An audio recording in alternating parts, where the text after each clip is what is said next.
ko byanashoboka ariko kuri Imana twizeye birashobotse izina ryawe rihimbaza. Nongeye gushima data wera ku bwa leta y'u Rwanda idukoreye igikorwa nk'iki. Mwami wanjye yagure uyiha imbaraga kandi data uyisukeho amavuta kuko data wayisutse kuri Dawidi ukayasuka kuri Salomo. Ndasabira u Rwanda kugira ngo uruhe umugisha izina ryawe rihabwe icyubahiro.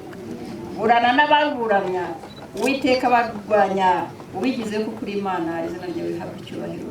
Ntacyo nabona natanga uretse wewe Mana ko ari we kiza imbere y'igihugu cyacu. Nongeye kugushima mwami wanjye ko mbonye abuzukuru banjye bakimbuye se.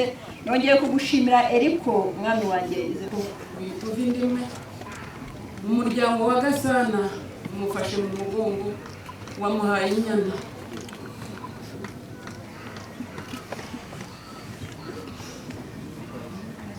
Murakoze. Hanyuma bavukana na Thomas Junior bakunyeho mwese mugatambuka ngashyiramo. Okay, banze tungutse umubyeyi abose n'abasore bavukana na Tom. Hanyuma babyara be bari hano